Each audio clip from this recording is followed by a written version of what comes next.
नमस्कार, India voice देख रहे हैं आप। मैं हूं आपके साथ आकाश सरो। चलिए बुलेटिन की शुरुआत करते हैं एक बेहद ही अहम खबर के साथ। तो आपको बता दें कि कल से 11 जुलाई तक प्रधानमंत्री नरेंद्र मोदी का विदेश दौरा होने वाला है। आपको बता दें कि इंडोनेशिया, ऑस्ट्रेलिया और न्यूजीलैंड की यात्रा करेंगे प्रधानमंत्री नरेंद्र मोदी। आपको बता दें कि 6 से 8 जुलाई तक इंडोनेशिया का होगा दौरा, वहीं पर 8 से 10 जुलाई तक ऑस्ट्रेलिया का दौरा करेंगे। तो ये बड़ी खबर हम आपको बता रहे हैं। कल से 11 जुलाई तक पीएम मोदी का विदेश दौरा होने वाला है, जहां पर आपको बता दें कि इंडोनेशिया, ऑस्ट्रेलिया और न्यूजीलैंड की प्रधानमंत्री नरेंद्र मोदी यात्रा करेंगे। सबसे पहले आपको बता दें कि 6 से 8 जुलाई तक इंडोनेशिया का दौरा करेंगे, वहीं पर 8 से 10 जुलाई तक ऑस्ट्रेलिया का दौरा करेंगे प्रधानमंत्री नरेंद्र मोदी। जिसके बाद 10 से 11 जुलाई तक न्यूजीलैंड के दौरे पर रहेंगे प्रधानमंत्री नरेंद्र मोदी। और इस दौरे के दौरान कई मुद्दों पर चर्चा होगी। आपको बता दें कि रक्षा, व्यापार, निवेश और रणनीतिक साझेदारी को लेकर इस दौरे के दौरान बैठक होगी, जहां पर तमाम देश के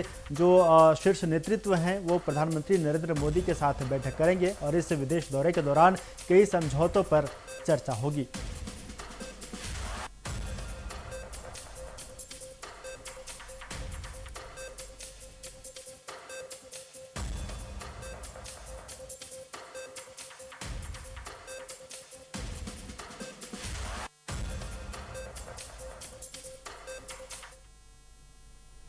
चलिए बढ़ेंगे आगे। प्रधानमंत्री नरेंद्र मोदी के ऑस्ट्रेलिया के उनके आगामी दौरे से पहले धमकी दी गई है। नरेंद्र मोदी के 9 जुलाई को मेलबर्न में होने वाले कार्यक्रम में परेशान करने वाली टिप्पणी की बात एक सोशल मीडिया पोस्ट में कही गई है। पूरी जानकारी दे रहे हैं दिल्ली से हमारे सहयोगी अरविंद कुमार। 6 दिवसीय विदेश दौरे से ठीक पहले उन्हें ऑस्ट्रेलिया में जान से मारने की धमकी मिलने का मामला सामने आया है। इस घटना के बाद भारत और ऑस्ट्रेलिया की सुरक्षा एजेंसी पूरी तरह से सतर्क हो गई है। प्रधानमंत्री 8 से 10 जुलाई तक ऑस्ट्रेलिया दौरे पर रहेंगे, जहां 9 जुलाई को मेलबर्न में मार्लो स्टेडियम में आयोजित होने वाले मेलबर्न मीट्स मोदी कार्यक्रम में उनकी मौजूदगी प्रस्तावित है। मीडिया रिपोर्ट्स के अनुसार यह धमकी फेसबुक पर कार्यक्रम के प्रचार से जुड़ी एक पोस्ट के नीचे आया है। अबू मुस्तफा नाम का एक फेसबुक अकाउंट से टिप्पणी करते हुए लिखा गया है, कार्यक्रम के दौरान स्टेडियम की छत बंद रखें, अन्यथा प्रधानमंत्री ऑस्ट्रेलिया में अपनी मौत के लिए आएंगे। धमकी सामने आने के बाद इसकी सूचना ऑस्ट्रेलिया की फ्रीडम पुलिस को दी गई है। रिपोर्ट के मुताबिक जांच एजेंसियां संबंधित सोशल मीडिया रिपोर्ट से जुड़ी आईपी एड्रेस की पहचान कर ली है। हालांकि अभी तक किसी की गिरफ्तारी नहीं हुई है और ऑस्ट्रेलिया फ्रीडम पुलिस ने इस मामले पर कोई औपचारिक बयान भी जारी नहीं किया है। प्रधानमंत्री नरेंद्र मोदी 8 से 13 जुलाई तक ऑस्ट्रेलिया, न्यूजीलैंड और इंडोनेशिया के दौरे पर रहेंगे। इस दौरान कई द्विपक्षीय बैठक और सार्वजनिक कार्यक्रम में उनकी भागीदारी प्रस्तावित है। ऑस्ट्रेलिया रिपोर्ट के मुताबिक प्रधानमंत्री की सुरक्षा के लिए ऑस्ट्रेलिया की फ्रीडम पुलिस, राज्य पुलिस और विशेष सुरक्षा इकाई संयुक्त रूप से सुरक्षा व्यवस्था संभाल रही है।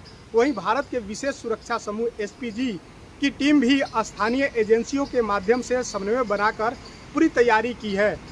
दोनों देशों के बीच सुरक्षा एजेंसी इस धमकी को लेकर काफ़ी सतर्क भी है। अब ऐसे में देखने वाली बात होगी कि प्रधानमंत्री की जो जनसभा होगी उस सभा के बाद क्या कुछ सरकार की तरफ से या ऑस्ट्रेलिया पुलिस की तरफ से टिप्पणी आती है।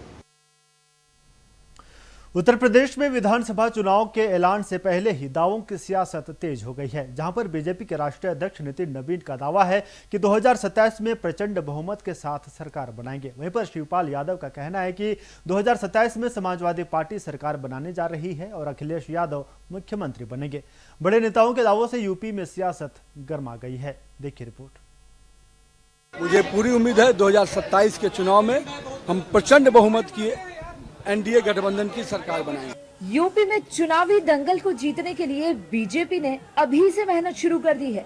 बीजेपी के राष्ट्रीय अध्यक्ष नितिन नवीन के लखनऊ दौरे ने कार्यकर्ताओं में नई जान फूंकने की कोशिश की है। लखनऊ में नितिन नवीन ने 2027 में प्रचंड बहुमत के साथ सरकार बनाने का दावा भी कर दिया है। बीजेपी की तैयारी यूपी में तीसरी बार कमल खिलाने की है।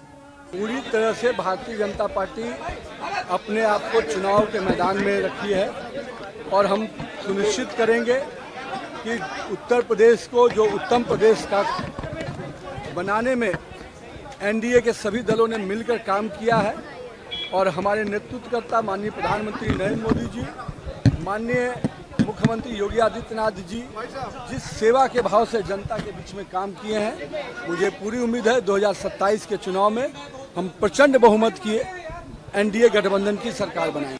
वहीं राम मंदिर चढ़ावा चोरी के मुद्दे को जोर शोर से उठा रही सपा भी जीत की हुंकार भर रही है। फिरोजाबाद में सपा के दिग्गज नेता शिवपाल यादव ने नितिन नबीन की तरह ही दावा किया है कि 2027 में सपा सरकार बनाने जा रही है और अखिलेश यादव मुख्यमंत्री बनेंगे। पूरी तरह से तैयार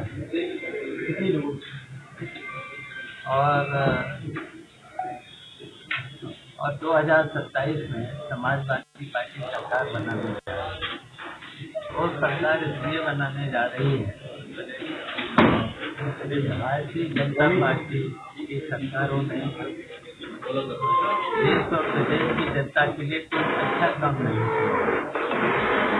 केवल झूठ बोले, सुबह से शाम तक केवल झूठ बोले। बस ये 2027 के चुनाव में समाजवादी पार्टी की सरकार बनाएगी, मुख्यमंत्री बनेगी। पूरे प्रदेश में इतनी समस्याएं थी, महंगाई, बेरोजगारी, भ्रष्टाचार चरम सीमा पर। यूपी में बीजेपी और सपा में ही टाइट फाइट मानी जा रही है। ऐसे में दोनों दलों का जीत का दावा करना स्वाभाविक है। इससे पहले अखिलेश यादव भी नितिन नबीन पर हमला करते हुए दावा कर चुके हैं कि यूपी ने बीजेपी की रिटर्न टिकट कंफर्म कर दी है। अगर 2017 और 2022 विधानसभा चुनाव के आंकड़े देखें तो बीजेपी को 2017 में 312, वहीं 2022 में 255 सीटें मिली थी, यानी बीजेपी को 57 सीटों का नुकसान हुआ था। वहीं 2017 में सपा को 47 तो 2022 में 111 सीटें मिली थी। साफ तौर पर सपा को बढ़त मिली, लेकिन सत्ता नहीं। 2024 के लोकसभा चुनाव में बीजेपी को करारी चोट करने वाली सपा को उम्मीद है कि इस बार सीटें भी बढ़ेंगी और सत्ता भी मिलेगी। वहीं बीजेपी के राष्ट्रीय अध्यक्ष से लेकर मुख्यमंत्री योगी तक ने मैदान संभाल रखा है। अब देखना होगा कि किसका दावा सही और किसका हवाई साबित होता है। पश्चिम बंगाल में मिली करारी हार के बाद टीएमसी में बगावत के सुर लगातार सामने आ रहे हैं। बीते दिनों ममता बनर्जी की करीबी मानी जाने वाली चंद्रिमा भट्टाचार्य के सभी पार्टी पदों से इस्तीफा दे दिया था, जिस पर ममता बनर्जी ने प्रतिक्रिया दी है। कहा कि गद्दारी की भी सीमा होती है। साथ ही चुनौती देते हुए ये भी कहा कि हिम्मत है तो खुलकर बीजेपी में शामिल हो जाओ। देखिए रिपोर्ट।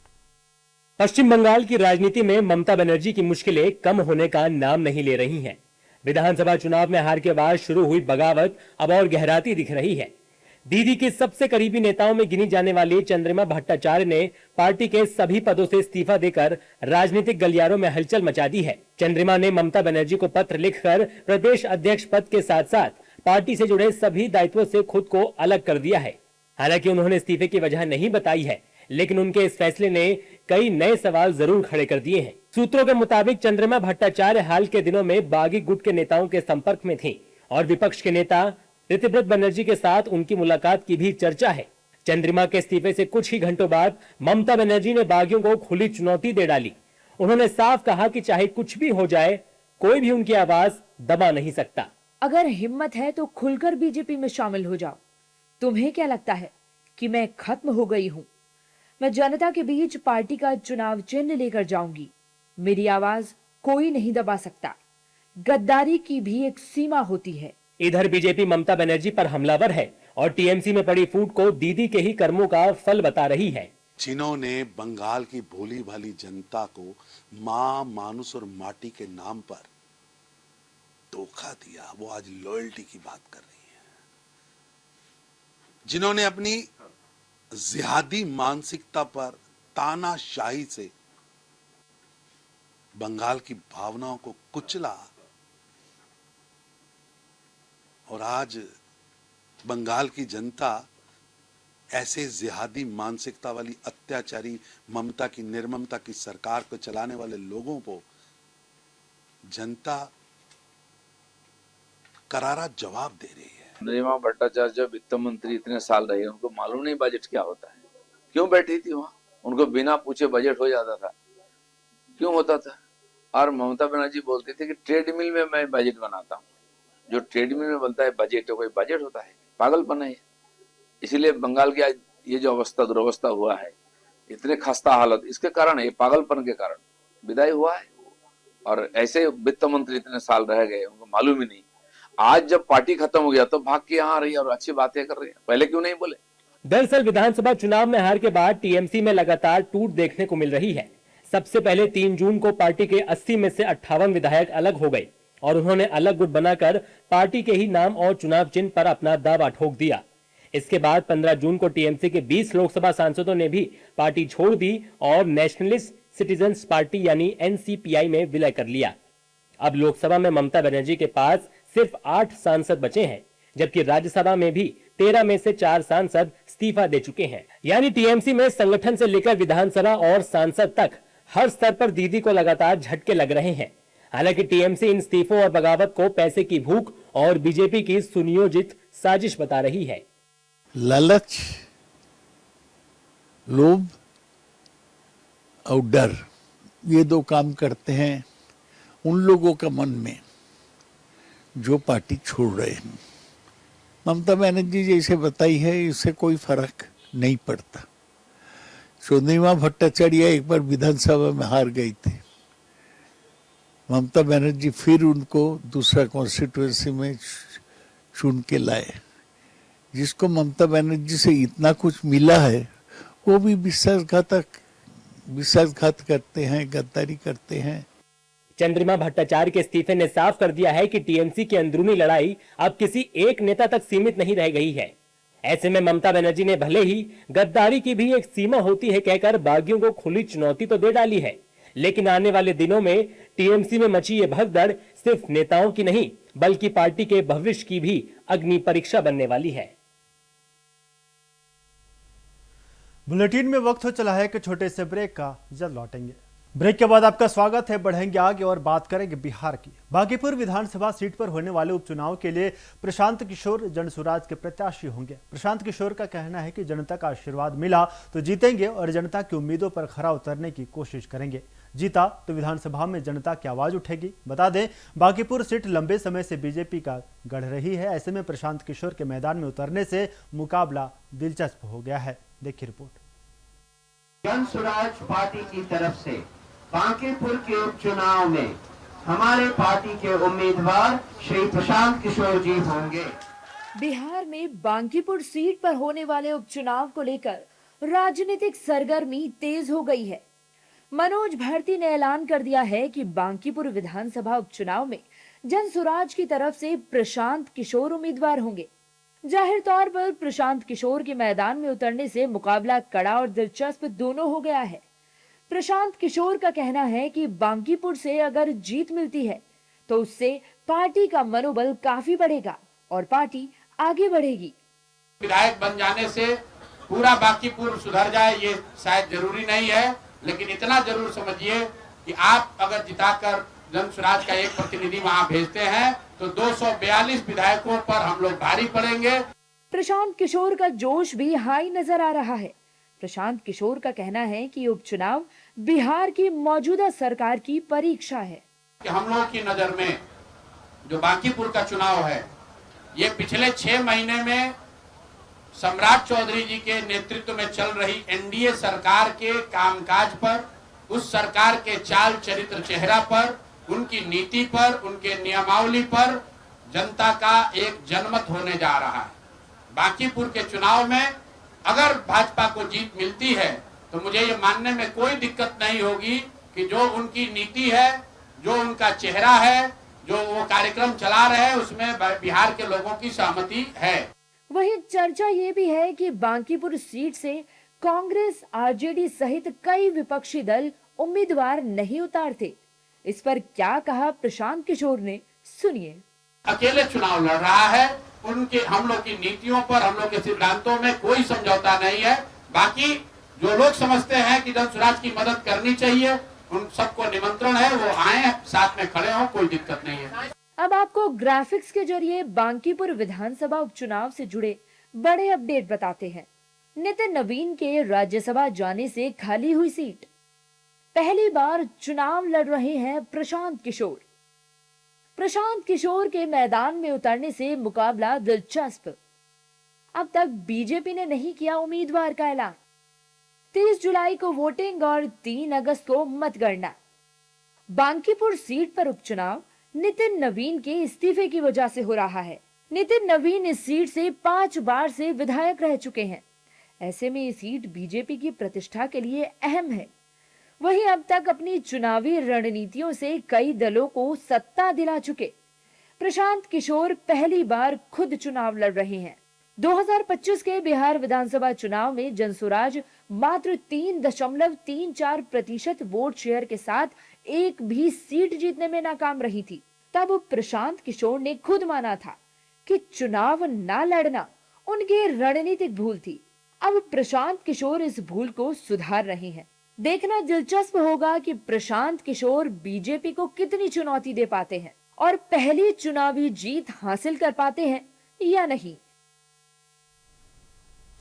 हमारे देश में क्रिकेट को धर्म की तरह पूजा जाता है। क्रिकेट प्रेमी अपना काम धाम छोड़कर मैच देखते हैं। फिलहाल भारत और इंग्लैंड के बीच ओल्ड ट्रैफर्ड में इंटरनेशनल T20 मैच हो रहा है, लेकिन मैच के दौरान एक विज्ञापन पर बवाल हो गया। दरअसल ये विज्ञापन ड्यूरेक्स का एडल्ट विज्ञापन था। लाइव मैच के दौरान इस विज्ञापन ने देश में एक नया विवाद खड़ा कर दिया है। पूर्व क्रिकेटर और टीएमसी सांसद कीर्ति आजाद ने इसे लेकर सीधे बीसीसीआई को कटघरे में खड़ा कर दिया है। मैच के लाइव टेलीकास्ट के दौरान स्क्रीन पर ड्यूरेक्स के विज्ञापन को लेकर टीएमसी सांसद कीर्ति आजाद ने कहा है कि मैच के दौरान एडल्ट विज्ञापन दिखाना शर्म की बात है। देखिए रिपोर्ट। हमारे देश में क्रिकेट को एक धर्म की तरह माना जाता है। क्रिकेट प्रेमी अपना काम धाम छोड़कर मैच देखते हैं। फिलहाल भारत और इंग्लैंड के बीच ओल्ड ट्रैफर्ड में इंटरनेशनल T20 मैच हो रहा है, लेकिन इस मैच के दौरान एक विज्ञापन पर बवाल हो गया। दरअसल ये विज्ञापन ड्यूरेक्स का एडल्ट एडवर्टाइजमेंट था। लाइव मैच के दौरान इस विज्ञापन ने देश में एक नया विवाद खड़ा कर दिया है। पूर्व क्रिकेटर और टीएमसी सांसद कीर्ति आजाद ने इसे लेकर सीधे बीसीसीआई को कटघरे में खड़ा कर दिया है। मैच के लाइव टेलीकास्ट के दौरान स्क्रीन पर ड्यूरेक्स के विज्ञापन को लेकर टीएमसी सांसद कीर्ति आजाद ने कहा कि मैच के दौरान एडल्ट विज्ञापन दिखाना शर्म की बात है। छोटे बच्चे भी क्रिकेट देखते हैं। बीसीसीआई को इस पर संज्ञान लेना चाहिए। अरे ये एडल्ट एडवर्टाइजमेंट है, बच्चे अपने माँ बाप के साथ देखते हैं और ये एडल्ट एडवर्टाइजमेंट वो बच्चे हैं, ना समझ हैं, 16 साल से छोटे हैं। क्रिकेट देश में धर्म की तरह माना जाता है। जब मैं देख रहा था तो उस समय 44 करोड़ लोग देख रहे थे और उसमें एक एडल्ट एडवर्टाइजमेंट आ जाना, माँ बाप को समझ नहीं आता कहाँ देखें, बच्चे उसको समझते नहीं, पूछते हैं क्या है, क्या प्रभाव डालेगा किसी के भी मस्तिष्क में। यह तो एक बहुत बड़ा प्रश्न है जिसका जवाब तो बीसीसीआई को देना चाहिए ना। कैसे वो अलाउ कर रही है ये सब। कीर्ति आजाद के इस बयान के बाद देश के राजनीतिक गलियारों और धार्मिक मंचों से भी प्रतिक्रियाएं सामने आई। विपक्ष के कई नेताओं ने उनके सुर में सुर मिलाते हुए कहा कि क्रिकेट को भारत में एक धर्म की तरह देखा जाता है, जिसे हर उम्र के लोग, खासकर बच्चे, बहुत चाव से देखते हैं। वहीं देश के प्रमुख संतों और धार्मिक गुरुओं ने भी कीर्ति आजाद के इस स्टैंड का खुलकर समर्थन किया है। संतों का कहना है कि टीवी और डिजिटल प्लेटफॉर्म्स पर मर्यादा की सीमाएं लांघी जा रही हैं। निश्चित रूप से यह निंदनीय है, और क्योंकि जो खेल है हमारे छोटे बच्चे से लेके बड़े सारे परिवार के साथ हम देखते हैं, और इस प्रकार के एक, मैंने कहा, एक लाइन होता है, एक मोरल लाइन होता है कि हम किन चीजों को किस समय कहाँ ये करें। तो ये बहुत ही, मैं समझता हूँ कि ये निराशाजनक मैं कह सकता हूँ, या ये कह सकता हूँ कि ये शर्मनाक है इस प्रकार के अगर आप ऐड दिखला रहे हैं तो। You know, when the advertisement is given, there is certain standard should be maintained, and advertisement, if of the common people is one thing, in all people is one. It includes children, it should be different. So different nature of advertisement depend of the nature of the advertisement, how much should be shown, advertised. It is those who are looking after them, their duty it is to see. If they are not concerned, so these things happening. Cricket का match जब चलता है पूरा परिवार देखता है, बच्चे बुजुर्ग सब साथ में बैठकर देखते हैं। उस समय ऐसे विज्ञापनों से बचना चाहिए, ये हमारी सलाह है। समाज इसका विरोध कर रहा है, अच्छा मैसेज नहीं जाता है, इसलिए इस तरह की चीजों से बचे तो अच्छा रहेगा। निश्चित रूप से कीर्ति आजाद के बयान से हम लोग सहमत हैं, क्योंकि क्रिकेट एक ऐसी खेल लोकप्रियता है उसका कि भारत के अधिकतम जो युवा हैं उसको देखते हैं, और जो लगभग 15 वर्ष से लेकर के 30-40 वर्ष तक के बच्चे हैं, जवान हैं, युवान हैं, महिला पुरुष सब लोग परिवार के साथ बैठ करके देखते हैं। ऐसी स्थिति में किसी भी प्रकार का आपत्तिजनक एडवर्टाइज करना बहुत निंदनीय है।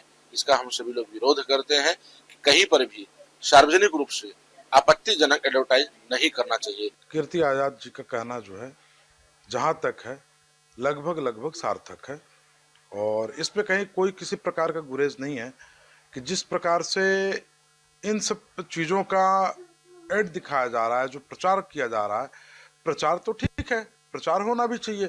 आज की शिक्षा पद्धति में डाल दिया गया इन सब चीज़ों को कि बच्चों को अंदर जो है सारी चीज़ें होनी चाहिए, तो इसके लिए जो है तमाम ऐसी चीजें हैं कि आप करिए, ठीक है, लेकिन जो उसमें दृश्य आप दिखा रहे हैं वो दृश्य अच्छा नहीं दिखा रहे हैं। उस दृश्य के साथ जो है आपको समझौता करना होगा। नियमों की अगर बात करें तो बीसीसीआई सीधे तौर पर कोई विज्ञापन तय नहीं करती, बल्कि ब्रॉडकास्टर्स के पास इसके अधिकार होते हैं। हालांकि बीसीसीआई के नियमों के तहत राजनीतिक या धार्मिक विज्ञापनों पर बैन है, लेकिन एडल्ट एड्स को लेकर गाइडलाइंस अब भी धुंधली हैं। अब देखना ये होगा कि कीर्ति आजाद, विपक्ष और संतों के इस भारी विरोध के बाद क्या बीसीसीआई या सरकार लाइव स्पोर्ट्स के दौरान विज्ञापनों की टाइमिंग को लेकर कोई बड़ा कदम उठाती है। देश में मानसून अब उफान पर नजर आ रही है। कई राज्यों में बारिश काल बनकर उभर रही है। राजधानी दिल्ली का भी हाल बुरा है। देखिए रिपोर्ट। देश के कई राज्यों में मानसून ने रफ्तार पकड़ ली है। कहीं नदियों में उफान है तो कहीं सड़कें तालाब बन गई हैं। कहीं दीवार गिर रही है तो कहीं हालात सुधारने के लिए सड़कों पर नकली स्पाइडरमैन को उतरना पड़ रहा है। सबसे पहले आपको लेकर चलेंगे सांबा। जम्मू कश्मीर के पहाड़ी इलाकों में लगातार बारिश हो रही है। इसी वजह से बसंतर नदी में अचानक बाढ़ आ गई और 5 लोग नदी के बीच फंस गए। इसके बाद सांबा पुलिस और एसडीआरएफ की टीम ने रेस्क्यू ऑपरेशन शुरू किया और कड़ी मशक्कत के बाद सभी 5 लोगों को सुरक्षित बाहर निकाल प्रशासन ने लोगों से अपील की कि बरसात के मौसम में नदी नालों के आसपास जाने से बचें और किसी भी आपात स्थिति में तुरंत प्रशासन को सूचना दें। सभी लोगों को जो है रेस्क्यू कर लिया गया है। ये लोग जो है यहीं के सिडको में काम करने वाले हैं, क्योंकि आज संडे का दिन है, छुट्टी का दिन है, तो ये लकड़ियाँ लेने आए हुए थे। तो मेरी आपके माध्यम से यही अपील रहेगी कि सीज़न जो रेनी सीज़न है वो शुरू हो गया है, तो लोगों से अपील की जाती है कि वो नदी नालों के पास ना जाएं, क्योंकि बारिश से जो है जो वाटर लेवल है वो बढ़ जाता है, तो उससे जान माल का खतरा रहता है। मानसून की पहली भारी बारिश में राजधानी दिल्ली बेहाल नजर आई। तुगलकाबाद समेत कई जगहों में जलभराव देखने को मिला। बारिश से पहले प्रशासन ने कई दावे किए थे, लेकिन कई इलाकों में हुआ जलभराव दावों की पोल खोल रहा है। मौसम विभाग की माने तो आने वाले दिनों में भी दिल्ली एनसीआर में बारिश का सिलसिला जारी रहेगा। आज दिल्ली के साथ साथ ग्रेटर नोएडा के भी कई इलाकों में झमाझम बारिश हुई। तेज बारिश के बाद मलकपुर गोल चक्कर पानी में डूबा नजर आया। तस्वीरों में आप देख सकते हैं कि हर तरफ पानी और परेशानी है। मजबूरी में लोग इस पानी वाली सड़क को पार कर रहे हैं। सवाल यही है कि हर बार मानसून से पहले बड़े बड़े दावे करने वाला प्रशासन फेल क्यों हो जाता है। पुणे में राहत की बारिश अब आफत की बारिश बन गई है। पिंपरी चिंचवड के भेल चौक में कोटक महिंद्रा बैंक के सामने लगातार हो रही तेज बारिश के कारण एक इमारत की सेफ्टी वॉल गिर गई। इस हादसे में 2 मजदूर घायल हो गए। महाराष्ट्र के भिवंडी शहर में मानो आसमान से आफत बरस रही है। कई इलाकों में सड़कें तालाब बन चुकी हैं। लोगों का गुजरना मुश्किल हो गया है। इस मुश्किल घड़ी में स्पाइडरमैन की ड्रेस में सड़कों पर उतरा युवक लोगों की मदद कर रहा है। सवाल यही है कि आखिर समय रहते प्रशासन ने पुख्ता कदम क्यों नहीं उठाए। बहुत ज्यादा तकलीफ है, क्योंकि ये काम महानगर पालिका वालों का है, मगर उन लोगों ने अभी तक ये चीज कुछ नहीं किया। हर साल टेंडर करोड़ों का पास होता है भिवंडी में, मगर आज भी रोड की हालत वैसे ही है। खड्डा ना कम हो रहा है ना खत्म हो रहा है। आरसीसी रोड बंद है, फिर भी लोग पानी में बहते जा रहे, लोगों की मौत हो रही है, सब कुछ हो रहा है, मगर प्रशासन इसके ऊपर कोई एक्शन नहीं ले रहा। वैसे तो अभी मॉनसून का ट्रेलर है, पूरी पिक्चर बाकी है। देखना होगा कि आने वाले दिन राहत लेकर आते हैं या लोगों की ओर ज्यादा आफत बढ़ाते हैं। तो फिलहाल मेरे साथ इस बुलेटिन में इतना ही। देखते रहिए इंडिया वॉइस। नमस्कार।